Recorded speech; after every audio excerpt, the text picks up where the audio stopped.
por G.R. McCubbin e com J.H. Waller como atirador, acertaram o Fokker de Immelman e ele rodopiou até o chão. Talvez por saberem que um pequeno avião Fe-2 derrubou seu principal piloto, os alemães anunciaram que ele foi derrubado por um fogo antiaéreo. Esta explicação também serviu a Anthony Fokker, que escreveu uma nota dizendo: a fuselagem foi rasgada em dois pelos tiros da metralhadora.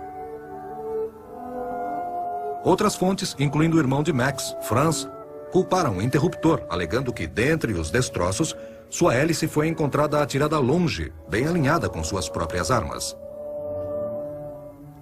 A maioria das autoridades concorda com esta explicação. Mas, como muitos outros acontecimentos de combate aéreo da Primeira Guerra Mundial, a morte de Max Immelman continua obscura pelos registros conflituosos e incertos. O parceiro de esquadrão de Immelman, Oswald Boeck, é considerado o pai da perseguição aérea. Boeck visualizou o grupamento de pilotos escolhidos a dedo em esquadrilhas, ou Judd Stoflan.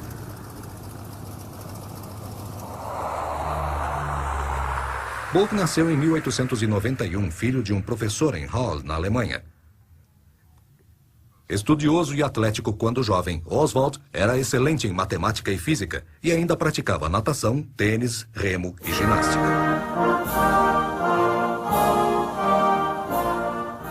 Inspirado pelo nacionalismo e militarismo alemão de seu pai, aos 13 anos o jovem Oswald escreveu diretamente ao Kaiser Wilhelm para uma candidatura na escola militar.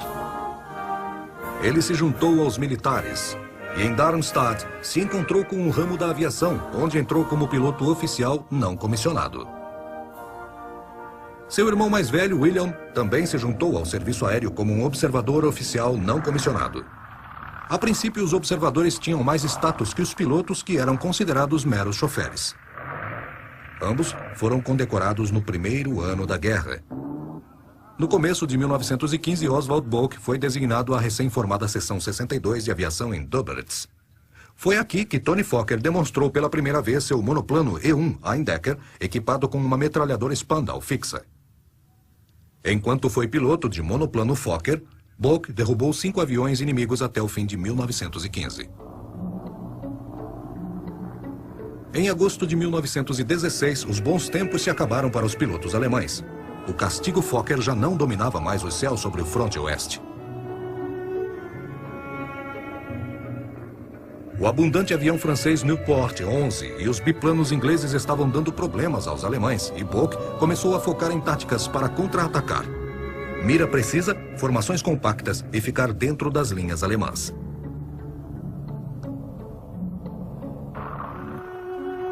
Em setembro de 1916, o sonho de Boeck de uma esquadrilha de estrelas se realizou.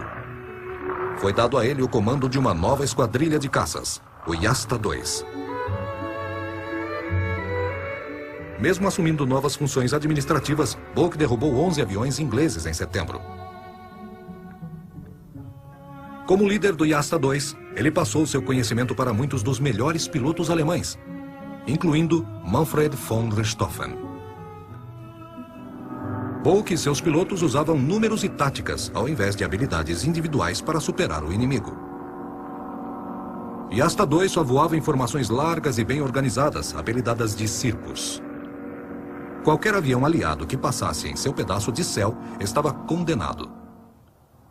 Boeck não ligava muito para os seus números pessoais. O que importava para ele era que seus jovens pilotos tivessem o inimigo sob suas miras e que voltassem vivos para casa. Boeck estabeleceu seus princípios para o combate, conhecidos como Princípios de Boeck. Ele ensinou que pilotos devem atacar por trás e saindo do sol, atirar apenas de perto e, quando atacados por cima, se virarem e atacarem o inimigo. No outono de 1916, ele derrubou 21 aviões dos aliados em 2 meses, aumentando seu total para 40. Mas, como Immelman, sua sorte acabou em 28 de outubro de 1916. Durante uma feroz perseguição aérea, ele colidiu com outro avião alemão e caiu para sua morte. Em um gesto de outra era, os pilotos ingleses honravam os inimigos mortos, jogando uma coroa de flores sobre o local, com a inscrição em memória do Capitão Bulk, nosso bravo e nobre inimigo.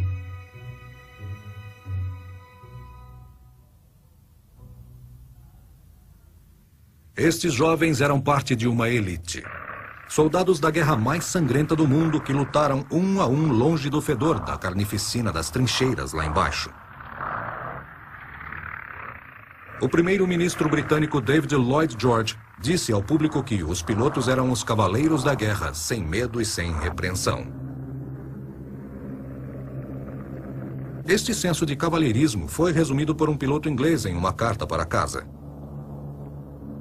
Eu odeio derrubar um Hyuno sem que ele me veja.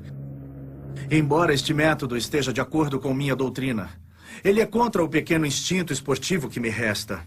James McCudden, Corporação Real de Voo Inglesa.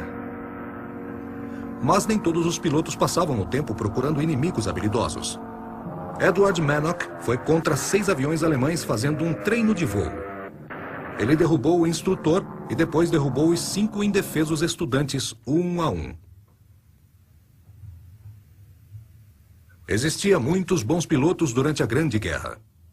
Mas o grande caçador dos céus era um charmoso e engraçado prussiano conhecido pelos seus inimigos admiradores como Barão Vermelho. Lutem e voem até a última gota de sangue e a última gota de combustível, até o último batimento do coração. Manfred von Richthofen. O barão Manfred von Richthofen transferiu-se da cavalaria prussiana para o serviço aéreo em 1915. Tendo voado como um piloto observador e bombardeiro no leste, ele foi escolhido por Bulk para se juntar ao Yasta na França. Eventualmente, lhe foi dado o comando do Yasta 11. Por causa de suas máquinas de cores extravagantes, os ingleses logo batizaram a unidade de Richthofen de Circo Voador. Ao sobreviver de um ferimento na cabeça durante uma perseguição aérea em julho de 1917, Richthofen foi pressionado por seus superiores a retirar-se dos combates. O alto comando tinha razões para estar preocupado com seu piloto heróico. O jovem barão era tão amado pelo povo alemão que o Kaiser sentiu que sua morte seria desastrosa para a moral da Alemanha. Apesar de sua preocupação, durante a ofensiva da primavera de 1918, ele voltou ao cockpit para liderar seus homens para a batalha. No dia 21 de abril, a sorte do Barão Vermelho acabou quando ele levou um tiro no coração ao perseguir um avião inglês voando baixo atrás das linhas aliadas. Se ele foi atingido por uma metralhadora australiana ou por uma Roy Brown canadense, ainda é debatido. Seu avião vermelho caiu atrás das linhas inglesas.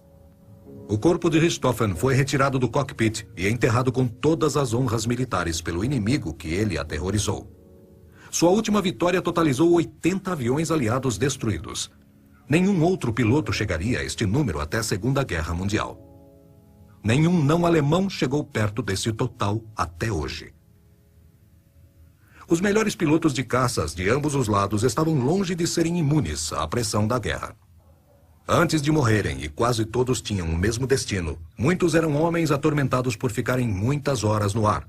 Alguns iam além do limite humano. O grande piloto francês Guynemer temia que se ele desistisse do combate, as pessoas diriam que era porque ele já havia ganhado todos os prêmios. Ele estava fora de forma, doente, perturbado por paranoia e insônia, e ainda assim morreu voando. Como uma lenda de guerreiro, Guynemer desapareceria em uma missão. Nenhum sinal dele ou da aeronave foi encontrado. Alguns pilotos tiveram a morte de um herói. Um deles era o piloto alemão Werner Voss. No dia 23 de setembro de 1917, Voss, voando sozinho em seu Fokker azul, foi atacado por uma esquadrilha inteira de aviões SS-5 liderados pelo piloto inglês James McCudden. Quando os SS-5 mergulharam, ele se virou para encará-los. Neste momento, o avião alemão estava no meio de nossa formação e seu voo era lindo de ser visto. O piloto parecia estar atirando em todos nós, simultaneamente. Embora eu tenha ficado atrás dele uma segunda vez, eu mal podia mantê-lo sob minha visão. James McCudden, Corporação Real de Voo Inglesa. 2 aviões ingleses foram derrubados no combate, mas então acabou a sorte dos alemães. Arthur Davids o seguiu bem de perto e o atingiu com repetidos disparos. O avião caiu no chão e desapareceu em milhares de pedaços. Não importa como morriam. Para uma geração